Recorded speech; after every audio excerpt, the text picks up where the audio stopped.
वसुदेवसुतं देवं कंसचाणूरमर्दनं देवकी परमानन्दं कृष्णं वन्दे जगद्गुरुम्।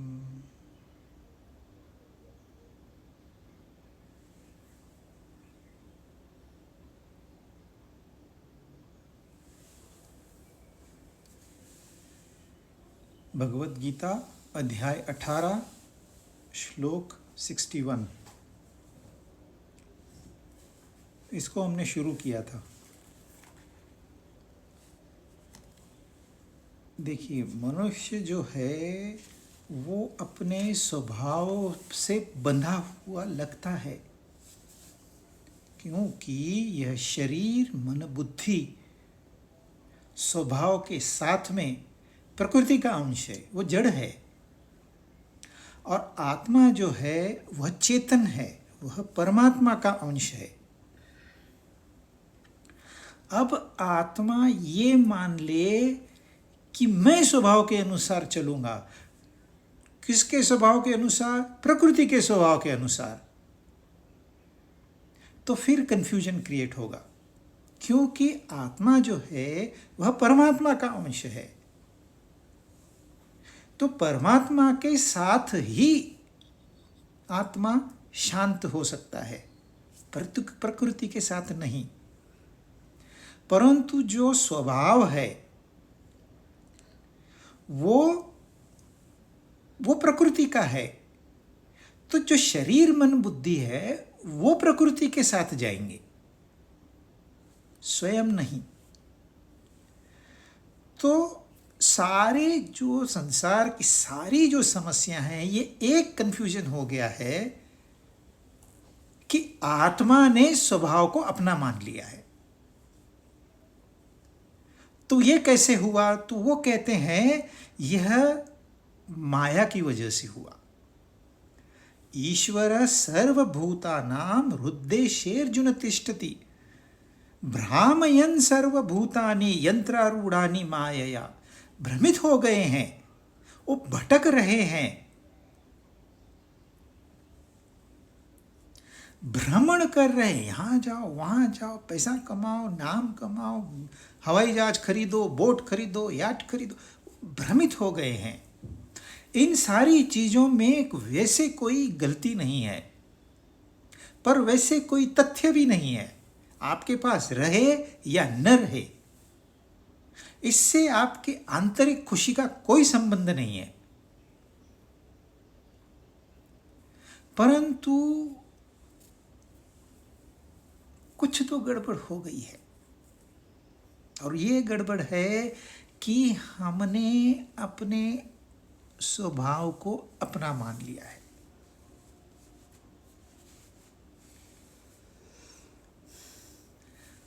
आत्मा का कोई स्वभाव नहीं है।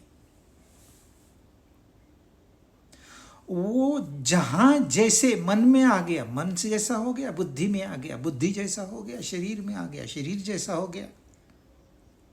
परंतु हमारी वासनाएं हैं। ये वासनाओं की उत्पत्ति इसलिए हो गई क्योंकि हम अपने ही आत्म स्वरूप से विमुख हो गए। जब इंसान भटकता है तो उसको जो सहारा मिले वो ढूंढता है। वो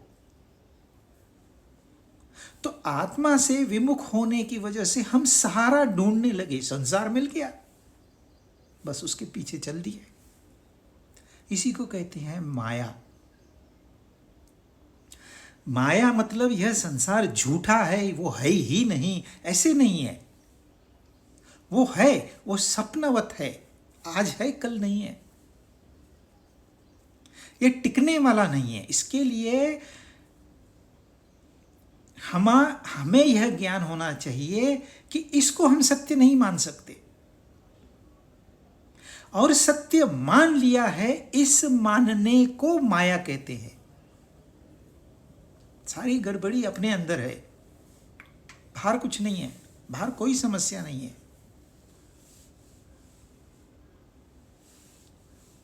इसके लिए वो कहते हैं अर्जुन ईश्वर जो है ना वो सारे प्राणियों के हृदय में रहता है।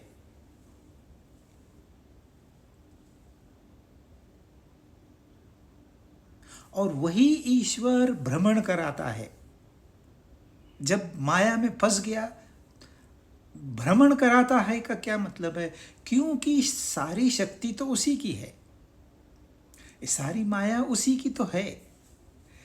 एक रस्सी पड़ी है, थोड़ा अंधेरा है, शाम के 7 बजे हैं, 3 लोग आ गए वहाँ से। एक पहला आया, उसने देखा रस्सी पड़ी है, चला गया, कोई समस्या नहीं है उसको। दूसरा आ गया, उसको सांप दिखा, रस्सी की जगह उसको सांप दिखा, कहता है यहाँ सांप है, यहाँ सांप है, यहाँ मत जाओ। तीसरा आ गया, उसने कुछ नहीं देखा, न सांप देखा न रस्सी देखा, उसका ध्यान ही नहीं था, वो अपने ही मौज में जा रहा था। अब समस्या क्या है? जिसे पता है वहां रस्सी है, उसको कुछ असर होने वाला नहीं है। वो जैसे पहले था वैसे ही बाद में है। वो पहले भी मुक्त था, अब भी मुक्त ही है। पर दूसरे ने वहां सांप देख लिया, अब ये सांप से बाधित हो गया। अब कहते हैं वहां नहीं जाना चाहिए, सांप है, काला सांप है, काटेगा, जहरीला हो सकता है। अब इस इंसान को ज्ञान की जरूरत है। क्यों? क्योंकि वो माया के चक्कर में फंस गया है, इस सांप के चक्कर में फंस गया है। अच्छा, ये सांप की निर्मिति क्यों हुई? क्योंकि वहां रस्सी पड़ी थी। यदि रस्सी नहीं होती तो सांप की निर्मिति होती ही नहीं। ऐसे ही हमने परमात्मा को जगत मान लिया। अब ये जगत हमको काटता है, जहरीला है। हम कहते हैं इसकी वजह से समस्या है, उसकी वजह से समस्या है, ये लोग काम नहीं करते, वो लोग करप्ट है, कितना गंदा पॉलिटिक्स चल रहा है यहाँ पर, बंद गए। ये सब जहर है, हम बंद गए वहां से, सत्य भूल ही गए। परंतु यह जो माया से ग्रसित मनुष्य है, इसको ठीक किया जा सकता है आसानी से, और इसी के लिए यह भगवत गीता है।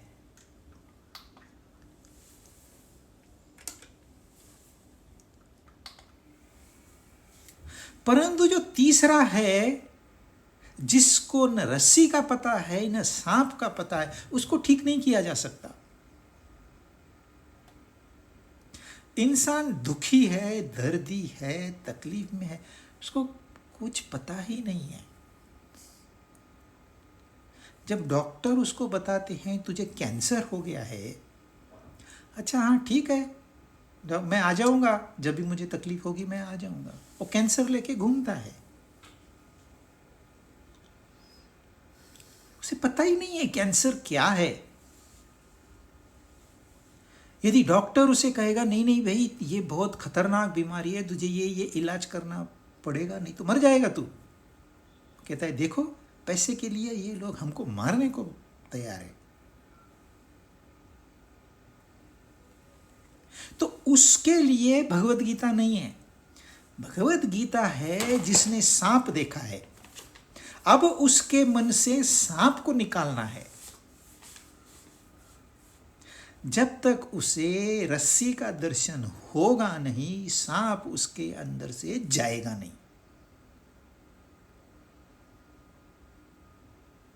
अब ये दर्शन कराने के लिए कई प्रकार की योजनाएं बनाई गई है। भक्ति योग है, कर्म योग है, ज्ञान योग है, ध्यान योग है, हठ योग है, कई प्रक्रियाएं, कई साधनाएं, कई उपासनाएं। सिर्फ मन से इस सांप को हटाना है, इस माया को हटाना है। सांप यानी कि माया, जो है नहीं पर निर्मित हो गया है। वैसे ही यह संसार और कुछ नहीं, परमात्मा का ही एक प्रकट रूप है। पर हमको रूप समझ में आता है, परमात्मा समझ में नहीं आते, ईश्वर समझ में नहीं आते। यदि यह संसार है, यदि यह कार्य है, तो इसका कारण होना ही चाहिए।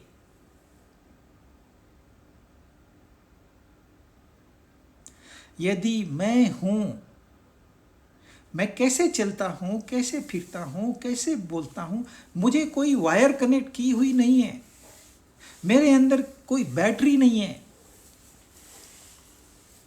फिर भी मैं कैसे चल रहा हूं? कोई रिमोट कंट्रोल से मुझे चला रहा है। कभी कभी अपने वश में चीजें होती नहीं है, पर घटनाएं घटती है। तो क्या ये शरीर खाली मैं हूं? ये शरीर तो पहले नहीं था और बाद में भी नहीं रहेगा। वही हमारे सूक्ष्म शरीर के साथ है, वही हमारे कारण शरीर के साथ है। तो मैं हूं का मतलब ईश्वर है।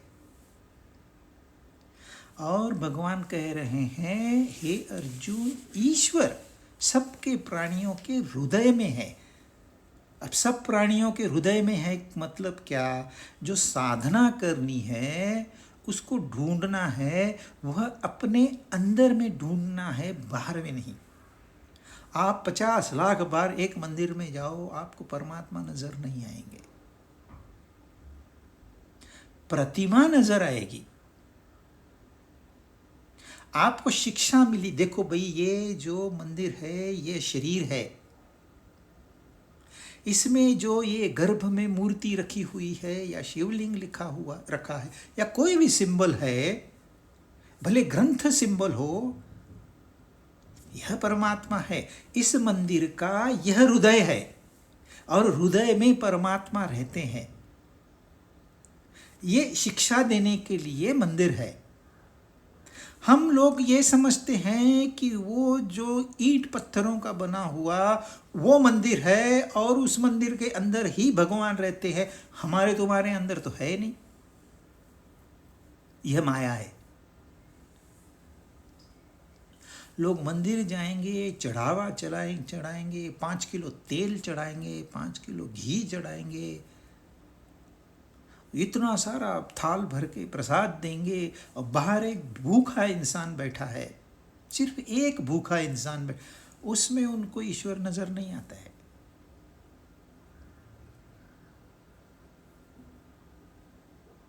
यदि मेरे हृदय में वो बैठा है तो सबके हृदय में बैठा है, सर्व प्राणियों के।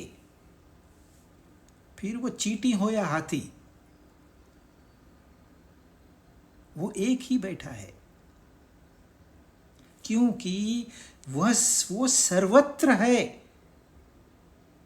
सिर्फ उसको ढूंढना अपने अंदर है। अब धरती है, धरती के अंदर जल है, क्योंकि धरती पोरस है, बारिश होती है तो धरती के अंदर पानी है, तो पानी धरती में सर्वत्र है। लेकिन हम कहाँ से प्राप्त करेंगे? हम का आसान तरीका है, कुएं पे जाओ, बाल्टी डालो, भर लो, आसान तरीका है। पानी है सब जगह। कितने पौधे हैं? ये सारे पौधे ये पानी की वजह से तो है। आप यूं नहीं कर सकते एक एक पौधे का उखाड़ो, उसके नीचे पानी ढूंढो। है पानी वहां पर, आपको दिखेगा नहीं।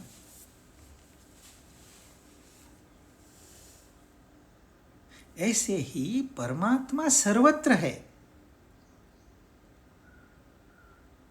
पर वो दिखता नहीं है। पर यदि हम बहिर्मुखता छोड़ के अंतर्मुख हो जाएंगे, इस संसार के साथ जो हमने अपने आप को बांध लिया है, इस बंधन को छोड़ देंगे कि नहीं, इसके ऊपर मुझे डिपेंडेंट नहीं रहना है। संसार अपनी जगह, इससे कोई द्वेष नहीं, कोई नफरत नहीं, वो अपनी जगह। सिर्फ हमने परमात्मा से पीठ की है अब उसको घुमाना है 180 डिग्रीज में, इतना आसान है। इसलिए वो कहते हैं अंतर्मुख हो जाओ। फिर भी लोग आर्ग्यूमेंट कहते हैं कैसे मालूम परमात्मा है, मिलेगा कि नहीं मिलेगा, इस जन्म में मिलेगा। अरे अभी जब मिलेगा अभी तो मजा कर लो, भोग कर लो।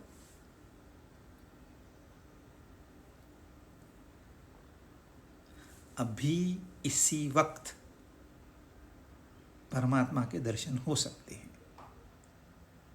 अभी इसी वक्त, या तो फिर और 1000 साल भी नहीं मिलेंगे। परंतु जितने साल आप बगैर उस तत्व के जियोगे, सुख और दुख के चक्कर में, आपकी मर्जी है, यह उसने हम पर छोड़ दिया है। अभी सुखी हो जाओ, या फिर सुख दुख के चक्कर, जन्म मृत्यु के चक्कर में घूमते रहो। आपको कितना घूमना है? हमने 84 लाख योनियां बना दी। आपको जो योनि चाहिए चुन लो। आपको कुत्ता बनना है कुत्ता बन लो, हाथी बनना है हाथी बन लो, चॉइस इज योर्स। परंतु जब तक यह सृष्टि है तब तक यह ज्ञान भी है, क्योंकि आई कहां से? कुछ तो कारण तो होना चाहिए कि नहीं? बगैर कारण के कार्य नहीं होता। वह कारण है ईश्वर। और सिर्फ उसको न जानने की वजह से माया के चक्कर में यंत्र जैसे हम हो गए हैं, यंत्रारूढ़ हो गए हैं। कोई अपनी स्वतंत्रता से नहीं घूमता है। हम कहते हैं हम स्वतंत्र है। सोचिए, सुबह उठते ही पहला ख्याल तो ऑफिस का आता है। यदि घर में कोई कार्य है, सुबह नींद ही नहीं आती, ये करना है वो करना है वो करना है वो करना है, दौड़ता है इंसान, जिंदगी भर दौड़ता है। आखिरी में उसको बात समझ भी आ भी जाए तो उस समय वो क्या करेगा? परवश। तो परवशता नहीं चाहिए हमें। ये प्रकृति हमको खुशी रखेगी तो हम खुश होंगे, नहीं तो दुखी रहेंगे। प्रकृति आपको टेम्पररी सुख प्रोवाइड करेगी, साथ साथ दुख भी करेगी। आप दुख को नकार नहीं पाओगे। तो वो क्या कहते हैं, कैसे इससे कैसे छूटें अभी? तो 62, तमेव शरणं गच्छ सर्वभावेन भारत, तत्प्रसादात् परां शांतिं स्थानं प्राप्स्यसि शाश्वतम्। हे भारत, यानी कि यहाँ जो भी पैदा पहले हुआ है, अभी है या आगे होगा, उन सबको ये संबंध है, ये डायरेक्शन है। सर्वभावेन, उस ईश्वर की, जो पहले बताया, उस ईश्वर की ही शरण में चला जा। उसकी कृपा से तू परम शांति को और अविनाशी परम पद को प्राप्त होगा। और हमको यही चाहिए, परम शांति और परम पद को प्राप्त होना है, यही चाहिए। आप चाहे हम कहो हमें धन चाहिए, हमको परिवार चाहिए, हमको बच्चे चाहिए, किस लिए?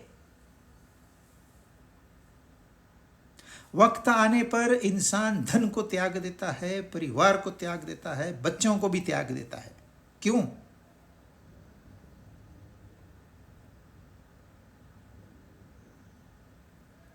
उस परम शांति के लिए, उस परम पद के लिए है, क्योंकि यही हमारा ओरिजिनल स्वभाव है। जिस स्वभाव की हमने पहले बात की, वो वासनाएं हैं, वो उससे संबंध टूटने की वजह से निर्मित है। पर जब हम उसके साथ थे तो हम परम शांति में थे, इसलिए हमें परम शांति का ज्ञान है कि हमें चाहिए परम शांति। नहीं तो आप कैसे कहोगे मुझे शांति चाहिए? कह ही नहीं सकते। जिसको ज्ञान ही नहीं है, कोई आपको कह दे रिपब्लिक ऑफ टोगो जाना है, ये क्या होता है भाई, हमको तो नहीं पता ऐसा कोई देश है। आपके दिमाग में ख्याल ही नहीं आएगा। जब आपके दिमाग में ख्याल आता है कि यार ये झंझटें मुझे नहीं चाहिए संसार की, क्यों? क्योंकि आप जानते हो मेरा ओरिजिनल नेचर परम शांति है। ये परम शांति कोई एडिशनल चीज नहीं मिलती है। इस भगवान देंगे हमको परम शांति, देंगे हम ले लेंगे मजा आ जाएगा, वो कुछ नहीं देंगे आपको। जो भी देना था ना उन्होंने पहले ही दे दिया है, उससे तो ये सारे कंफ्यूजन निर्माण हुए। उनके लिए तो लीला है। जैसे हम 4 दिन घूमने के लिए जाते हैं, वैसे उनकी लीला चल रही है। उनके लिए तो कुछ हुआ नहीं। आप कहोगे देखो देखो आदमी को कितनी तकलीफ है, कितनी तकलीफ है। वो तो उनके कर्म है। हाँ, आप जितनी मदद कर सकते हो करिए, मनुष्य है, मनुष्यता को ध्यान में रखिए। परंतु अगर उसके कर्म प्रबल है तो आप कुछ नहीं कर पाओगे। उसके भोग उसी को ही भोगने हैं।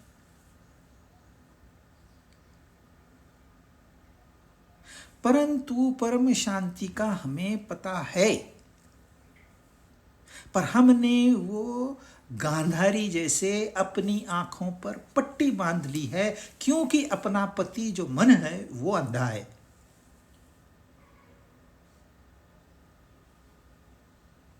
अंधे के साथ ये भी अंधे। अभी बोलो क्या होगा?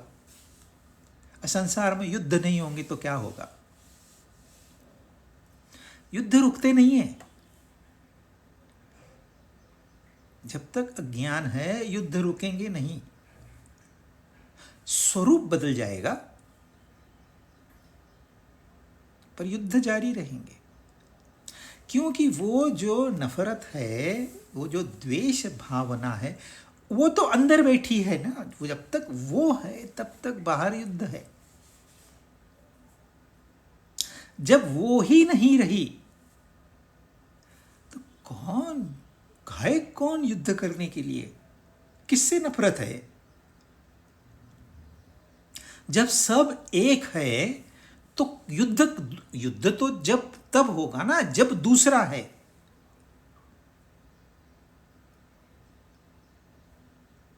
जब दूजा भाव ही नहीं रहा तो युद्ध कैसे होगा? तो बाहर से आप फोर्स करके युद्ध को नहीं टाल पाओगे। मन की शुद्धि ये एक ही पर्याय है और नहीं। और आप क्यों युद्ध टालना चाहते? क्योंकि परम शांति का ज्ञान कहीं तो सुप्तावस्था में है। आपकी आत्मा आपको हमेशा यह आवाज देती रहती है, यह भटकना बंद कर उस परम शांति को प्राप्त कर, यह भटकना बंद कर उस परम पद को प्राप्त कर। पर हम सुन के अनसुना करते हैं। इससे कोई ऐसा मनुष्य नहीं है जिसे परम शांति की तलाश नहीं है। पर जो वो सफर पे निकलता है ना, तो जिस दिशा में उसने जाना चाहिए उसी दिशा में वो नहीं जाता, बाकी सब जगह जाता है। इसलिए वो उस परम पद को प्राप्त नहीं कर सकता, उस ध्येय तक पहुंच नहीं सकता। 31 दिसंबर है, पार्टी करेंगे, लेकिन 1 तारीख से हम संकल्प करते हैं हम सुधर जाएंगे। और जब 1 तारीख आती है, यार आज तो नींद नहीं हुई है पूरी, कल से देखेंगे। देखिए, आप ही ने संकल्प किया और आप ही ने तुरंत तोड़ भी दिया। और तो और आपको कुछ लगा भी नहीं। जब आपने संकल्प किया ना, तो भगवान ने अपना काम छोड़ के आपकी सहायता के लिए निकले। अब वो आने ही वाले थे, आपने संकल्प तोड़ दिया, वो वापस चले गए।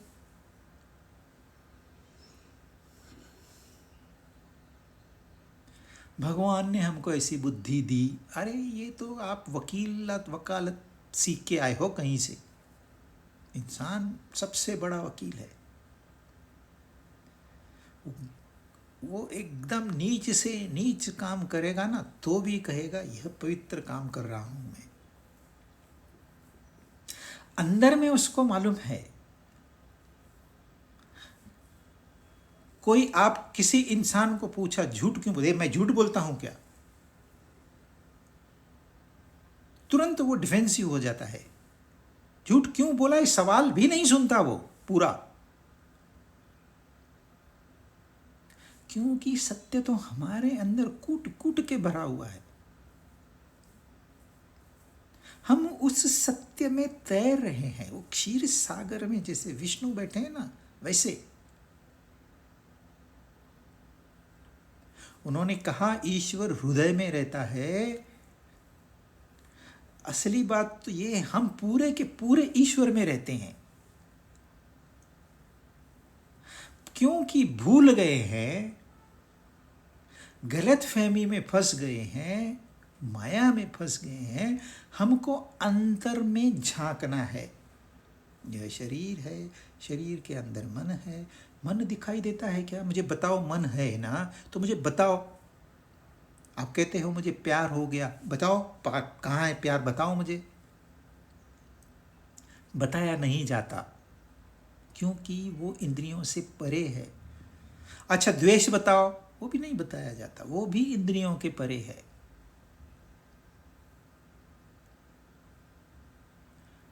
तो जो मन है वह इंद्रियों से सूक्ष्म है, इसलिए इंद्रियों के पकड़ में नहीं आता है। इन मन से सूक्ष्म है बुद्धि। मन बुद्धि तक नहीं पहुंच सकता, पर रहता बुद्धि में है।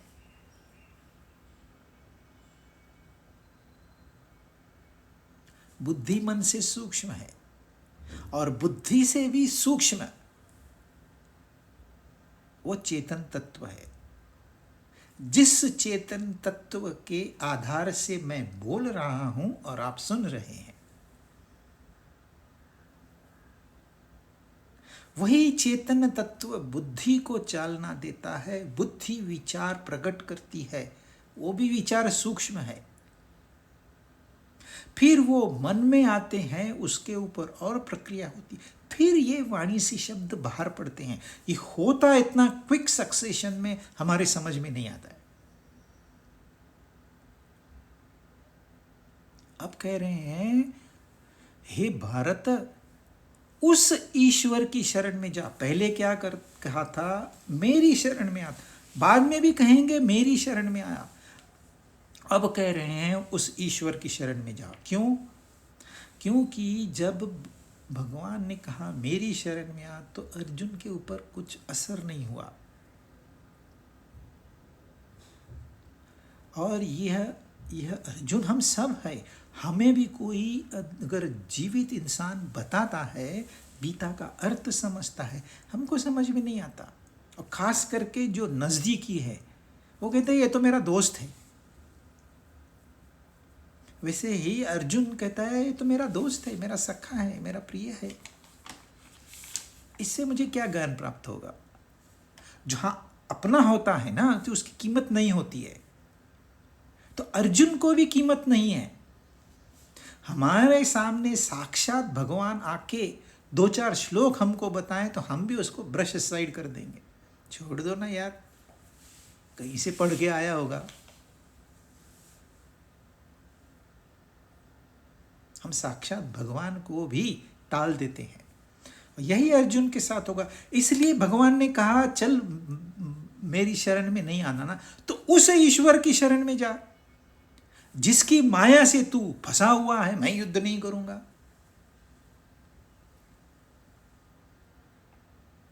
हालांकि अर्जुन ने यह भी कहा था मैं तेरी शरण में हूं, शिष्योस्तु हम, मैं तेरा शिष्य हूं, मैं तेरी शरण में हूं। तू जैसा कहेगा मैं वैसा करूंगा, मैं युद्ध नहीं करूंगा। अब ये कोई वाक्य रचना हुई? यह हम सब की बात है। अर्जुन, हमको क्या लगता है ये तो अर्जुन के साथ हुआ, हो गया, छोड़ दो ना यार। नहीं, ये रोजमर्रा की जीवन में हमारे साथ हो रहा है। हम भी कहते हैं हम तो आपकी शरण, सत्संग में जाते, 100 बार शरण सत्संग में गया, लेकिन श्रद्धा का कोई वहां लवलेश नहीं था, तो खोपड़ी में क्या आएगा? शब्द सुन लिए, शब्द रट लिए। जब श्रद्धा ही नहीं है तो ज्ञान प्राप्ति नहीं होगी। जो प्राप्ति होगी वो केवल जानकारी होगी। हमारे गुरु ऐसे कहते हैं, हमारे गुरु वैसे कहते हैं। आप क्या कहते हो?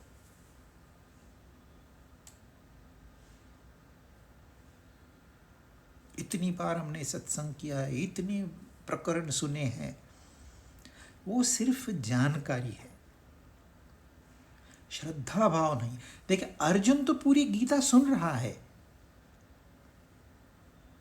साथ साथ गीता पूरी संजय ने भी सुनी है, साथ साथ गीता पूरी धृतराष्ट्र ने भी सुनी है, और एक ने सुनी है, हनुमान जी ने सुनी है।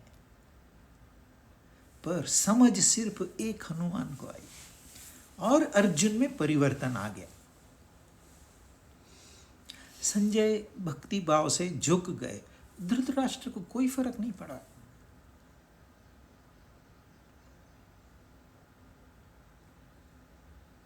उसका तो ध्यान गीता में था ही नहीं। मेरे पुत्र, मेरे पुत्र, मेरे पुत्र। हम कहते हैं ना, ओम शांति शांति शांति, वो 3 बार मेरे पुत्र, मेरा दुर्योधन, मेरा दुर्योधन, मेरा दुर्योधन। और हम लोगों के साथ ये हो रहा है, हम अनभिज्ञ है, we are oblivious to the reality.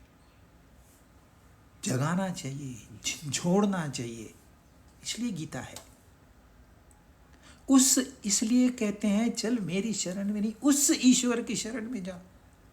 वस्तुतः भगवान कृष्ण उस ईश्वर से भी महान है।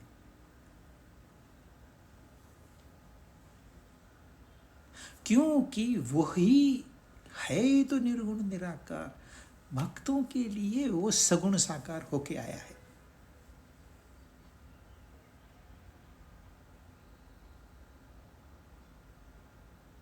सर्वभावेन, ये शब्द बहुत बार आया है। देखिए, टोटल डेडिकेशन नहीं होगा तो गीता जीवन में काम नहीं करेगी। जितना डेडिकेशन होगा उतना वो काम करेगी। 10% डेडिकेशन है, आपको 10% मुक्ति मिल जाएगी। मुक्ति कहते हैं नहीं नहीं 100% होनी चाहिए, अरे वो तो जब होगी तब होगी। आज क्या मेरे जीवन में परिवर्तन नहीं आया है? जितना सुना, 18 अध्याय, 17.5 अध्याय सुने, तो कोई बेनिफिट नहीं मिला है मुझे। वही तो मुक्ति है। शास्त्रकार तो 4 प्रकार की मुक्तियां बताते हैं, सालोक्य, सामीप्य, सायुज्य। परंतु 4 ही क्यों? हम 10 स्टेजेस में मुक्त होंगे, हम 25 स्टेजेस में मुक्त होंगे, जितनी अपनी समझ है। यदि मुझे 5% समझ आती है तो मुझे 20 बार पढ़ना पड़ेगा। इतना ही है ना। 2 साल की जगह 20 साल लगेंगे, इतना ही है ना।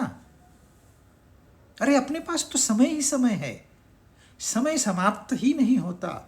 इस जन्म नहीं, और भी आगे जन्म है। पर जो भी करना है अभी करना है, बाद में का होगा नहीं। वो बाद में का फल भी वो बाद में ही होता है।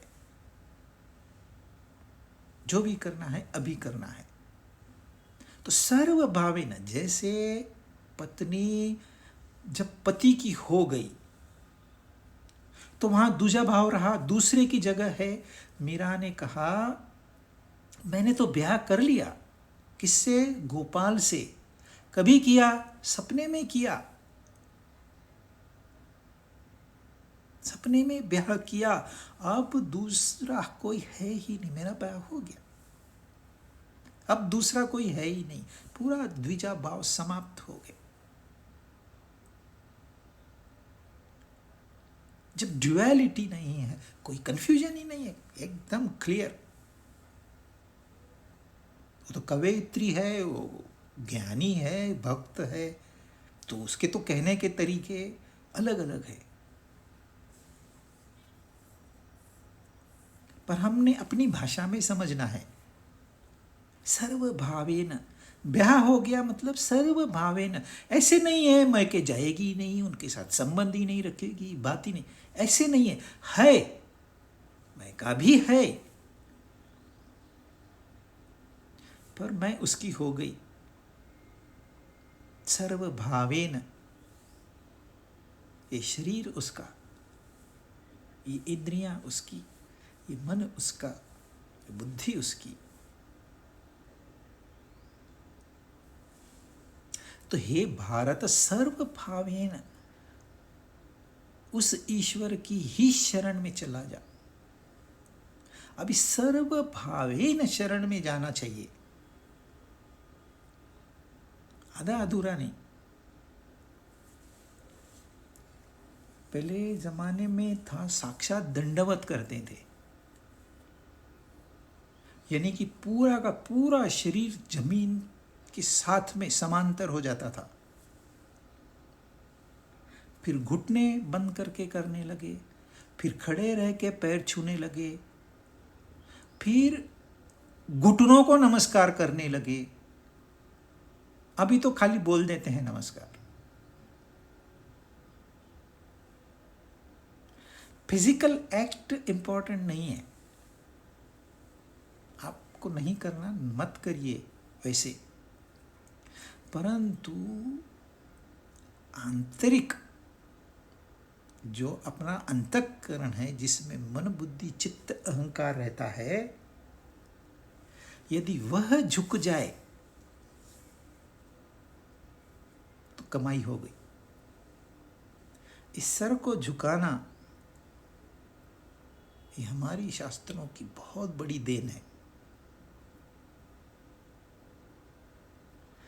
एक गधे टाइप इंसान भी यदि शरण में जाता है तो वो वाइज हो सकता है,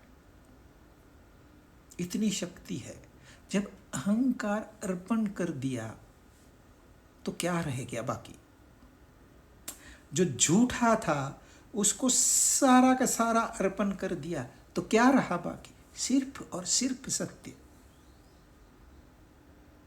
सत्य ही था, सत्य ही रहेगा। बीच में एक माया का झोंका आया, फंस गए थोड़ी देर के लिए।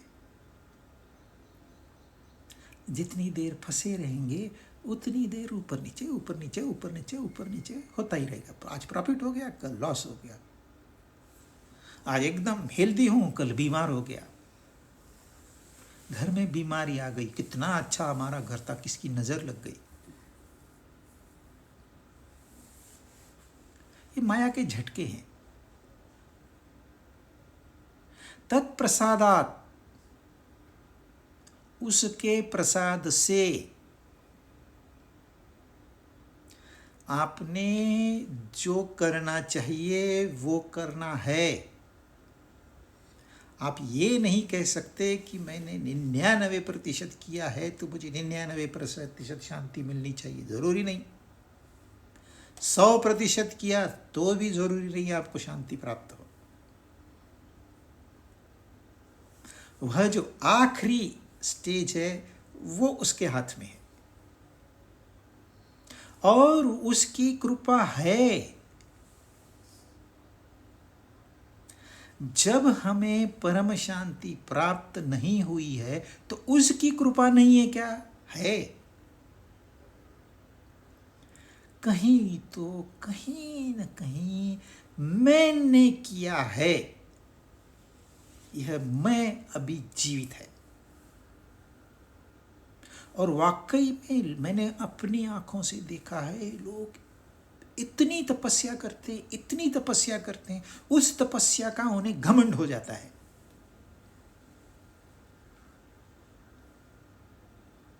रिलीजियसली उनका ध्येय सही है, पर मैं छूटा ही नहीं। इसलिए वो कहते हैं उसकी शरण में चला जा, जब तू उसकी शरण में पूर्णता से जाएगा, मेरी कृपा हाजिर है। वो है, और वह जो प्राप्त होता है वो प्रसाद रूप में प्राप्त होता है। तो उस जब हमको प्रसाद, हम मंदिर में जाते हैं, वो प्रसाद देते हैं, कुछ खाना देते हैं।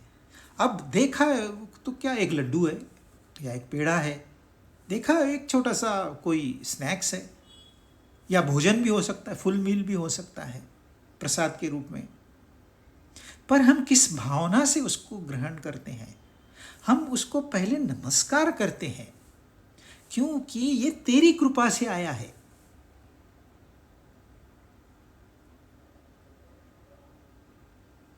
इसलिए अपने को जो करना है ना वो कर दीजिए, भगवान पे छोड़ दी। अरे ही इज इंडेप्टेड। आप सोचिए, आपने उसको कर्जदार ये बना दिया,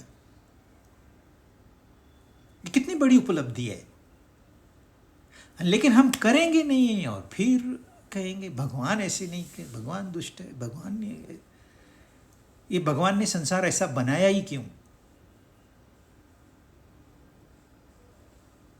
जब बच्चा पैदा होता है ना, वो भगवान की निर्मिति है।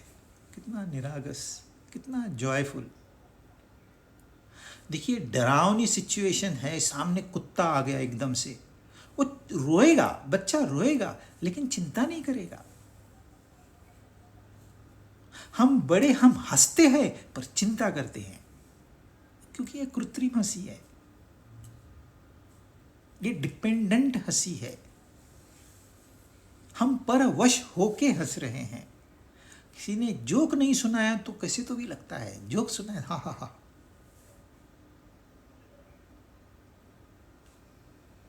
हंसी तो अंदर में सदा रहनी चाहिए। खेल चल रहा है, मजाक चल रहा है, जैसे टीवी सीरियल चलता है वैसे ये संसार चल रहा है। पर हमारा काम है उसकी शरण में चले जाना। That's all. वो कृपा करेंगे नहीं करेंगे, परम शांति प्राप्त होगी नहीं होगी, परम पद मिलेगा नहीं मिलेगा, अपने को सोचना ही नहीं है। इतनी मेहनत क्यों करने की?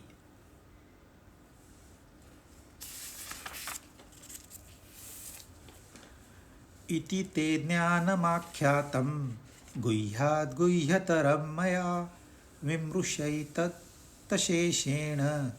यथेच्छसि तथा कुरु। अब वो क्या कह रहे हैं?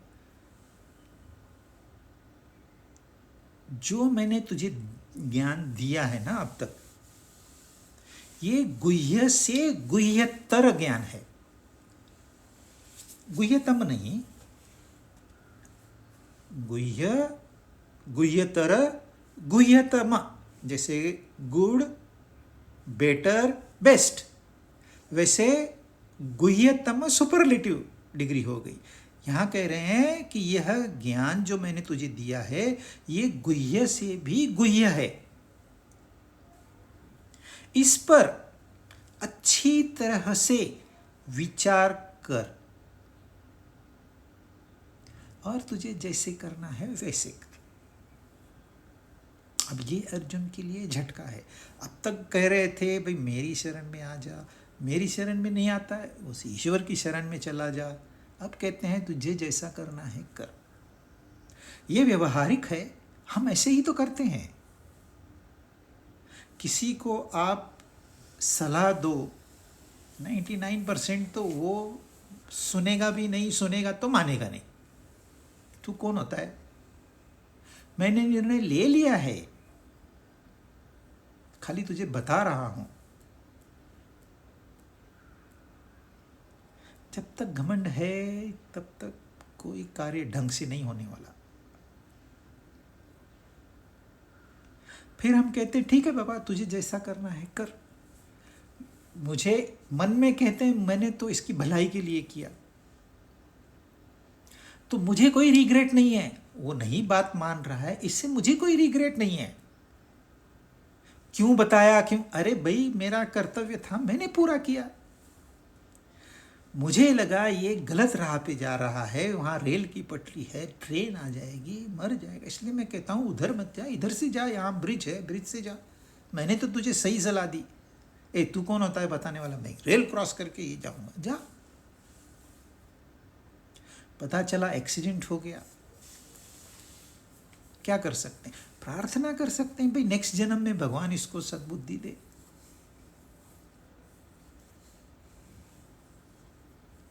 तो भगवान भी वैसे कर रहे हैं, यथा इच्छसी तथा कुरु, जो तुझे लगता ठीक है वो कर, पर सोच समझ के कर। प्यार तो है भगवान के मन में, अर्जुन के लिए इतना प्यार है कि वो ये चाहते हैं कि ये सिर्फ सही राह पे चले, गलती से भी गलत राह पे नहीं जाए।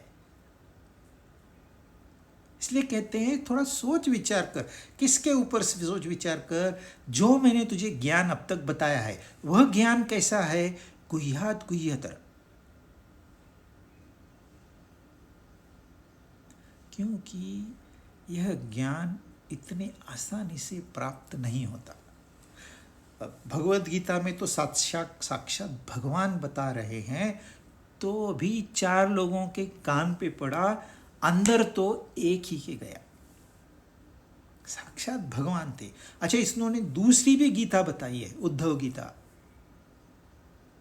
वह भी उद्धव के सिर्फ काम में आई, औरों के काम में नहीं आई। औरों के लिए तो यह कुछ है ही नहीं, ऐसा कुछ ज्ञान है ही नहीं। लोग कहते हैं भगवान भगवान, ये सब कहने की बातें हैं, कुछ नहीं है, ऐसा सत्य नहीं है। मैं भगवान को नहीं मानता,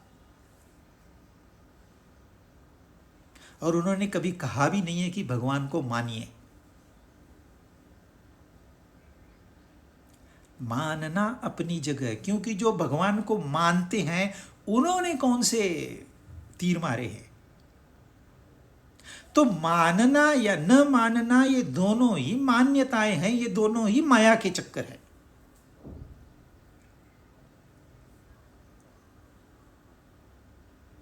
इसलिए, और इन लोगों की मेजॉरिटी है संसार में, आधा लोग मानते हैं भगवान को और आधे नहीं मानते। और जो मानते हैं वो ये मानते हैं कि कोई तो मेरा भगवान है, वो सब सर्वश्रेष्ठ है, और दूसरे का भगवान कनिष्ठ है। मतलब एक भगवान के 2 भगवान बना दिए।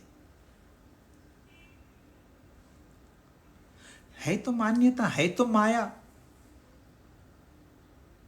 तो कंफ्यूजन तो रहेगा ही रहेगा। आप कितना भी मानिए, कितने भी दान धर्म करिए, कितने भी मंदिर बनाइए, कितनी भी पूजाएं अर्चाएं करिए, कितने भी यज्ञ करिए, मान्यता के आधार पर, तो वो माया का हिस्सा है। यहां वो कह रहे हैं यह ज्ञान है, इसको जाना जाता है, अनुभव किया जाता है। हाँ, ये प्रत्यक्ष ज्ञान नहीं है, ये परोक्ष ज्ञान भी नहीं है, ये अपरोक्ष ज्ञान है। इसलिए ये गुह्य से भी गुह्य है। द मोस्ट सीक्रेट नहीं है, more secret, secret and more secret.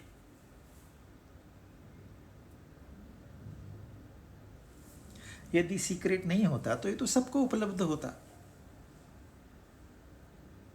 वो होने वाला नहीं है, क्योंकि फिर संसार है ही, रहेगा ही नहीं।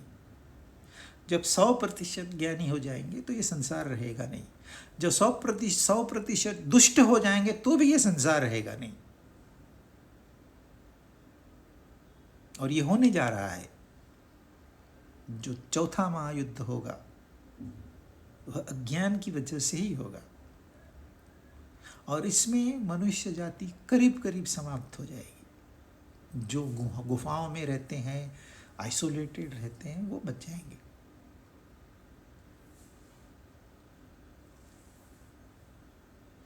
तो इस गुह्य से भी गुह्यतर ज्ञान, इसका उपयोग करके विचार कर, अन्यथा तुझे जैसे करना है वैसे कर। अब अर्जुन को एकदम से भगवान ने एकदम से स्टैंड बदल लिया, तुझे जो करना है कर। इसका अर्थ ऐसे नहीं जा तुझे जो करना है कर, ऐसा अर्थ नहीं है वो। इसमें अहंकार नहीं है, प्रेम भावना है।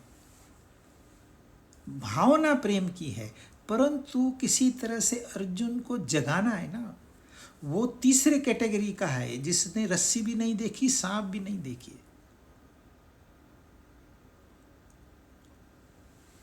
वो नींद में है, नींद में है तो उसको जगाना पड़ेगा, नहीं तो युद्ध कौन करेगा। युद्ध का निर्णय तो हो गया है, क्योंकि जैसे जैसे कर्म है वैसे वैसे परिणाम होने वाला है। यह तो जब से यह प्रकृति की निर्मित हुई है, इस रूल की भी निर्मित हुई है। यह रूल ही प्रकृति है और कुछ नहीं।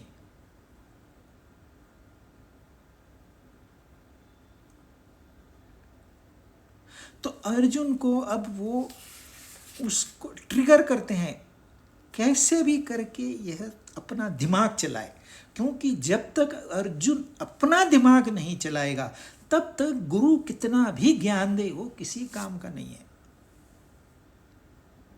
आप आश्रम में देख, 5 मिनट हुए नहीं कि सर क्वेश्चन, 10 मिनट हुए नहीं कि सर।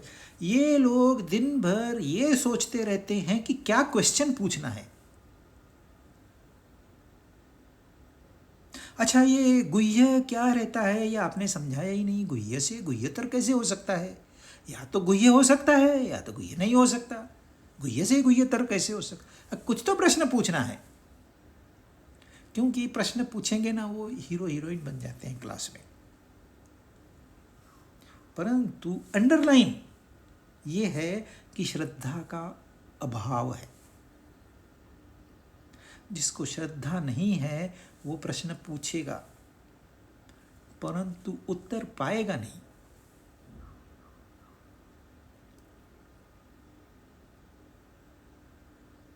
आपने प्रश्न क्यों पूछा?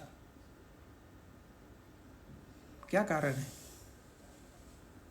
सचमुच आपको कोई डाउट है था? ये बस एक शाइनिंग मारनी है, या किसी का ज्ञान है कि नहीं, वो कितना है वो टेस्ट करना है।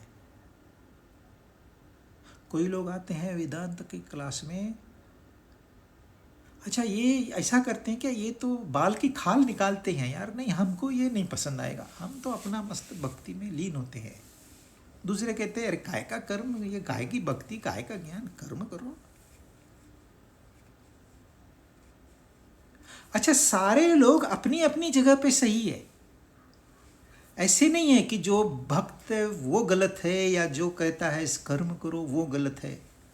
कोई इसमें से इंडिविजुअली कोई गलत नहीं है, पर जब सामने आ जाते हैं तो वो ये साबित करते हैं हम एक दूसरे के गलत विरुद्ध जा रहे हैं। वो खुद साबित करते हैं हम गलत हैं, वस्तुतः गलत नहीं है। जितनी जिसकी समझ, उस हिसाब से ही वो अपने जीवन में आगे बढ़ेगा और कर्म से भी वो पहुंचेगा, भक्ति से भी पहुंचेगा, ज्ञान से भी पहुंचेगा। अरे इन तीनों का सहारा लिए बगैर भी पहुंचेगा। अज्ञानी भी पहुंचेगा, चांडाल भी पहुंचेगा।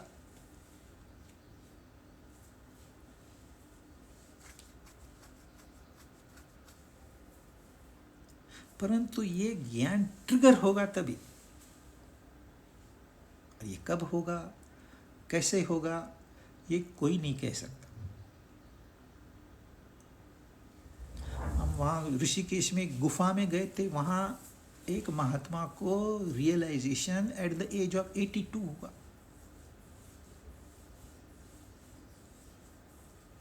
और यहाँ ज्ञानेश्वर थे, 16 साल की उम्र में ज्ञानेश्वरी लिख डाली।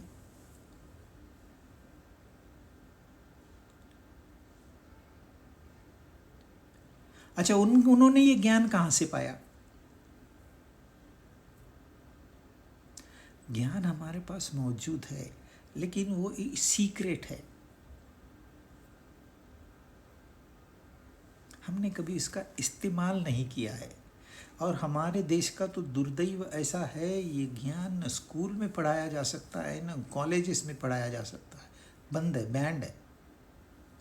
अच्छा, घर में भी नहीं पढ़ाते। एक जमाना था घर में पढ़ाते थे, पिता से पुत्र को ज्ञान मिलता था, तो पिता गुरु पुत्र शिष्य होता था। ये परंपरा भी समाप्त हो गई। अब तो कमर्शियल है सब, किसके पास वक्त ही नहीं है। 1 घंटा और हमारे से नहीं होगा। 1 घंटा और 5 घंटे तुम दे सकते हो मोबाइल को, 1 घंटा इसको नहीं दे सकते। पर यही तो माया है। इसलिए वो कहते हैं तुझे जैसा करना है कर, क्या फर्क पड़ेगा। और एक दुखी इंसान, और अधर्म का बढ़ावा थोड़ा और मिलेगा, और एक बार कृष्ण को आना पड़ेगा। कोई बड़ी कृष्ण के लिए कोई बड़ी बात नहीं है।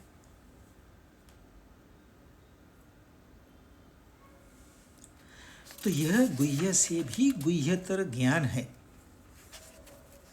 जो अब तक बताया है। और आगे वो कहते हैं सर्व गुह्यतम। अब तक जो बताया है ना, वो गुह्य से गुह्यतर है। और इसके आगे जो बताने वाले हैं वो सर्व गुह्यतम, मतलब गुह्य हो गया, गुह्यतर हो गया, गुह्यतम हो गया, सर्व गुह्यतम। ये ज्ञान वो ये 65वें श्लोक में देने वाले हैं। लेकिन वो बता रहे हैं अर्जुन को कि मैं तुझे यह ज्ञान अभी दूंगा। तो देखिए, अभी हम 18वें अध्याय के 64वें श्लोक तक आ गए।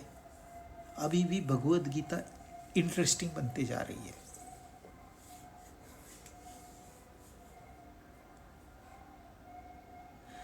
पहले क्या कहा उन्होंने, ये भी ध्यान दीजिए। उन्होंने कहा है तुझे जैसा करना है वैसा कर, पर विचार करके कर। और विचार का आधार है यह जो ज्ञान है, क्योंकि जो बताया जाता है यह ज्ञान मर्यादित होता है। क्योंकि जितनी मेरी समझ है उतना मेरे से बाहर आएगा, जितनी आपकी समझ है उतना अंदर जाएगा। तो 2 फिल्टर लग गए, तो वो गुह्यतम नहीं हो सकता।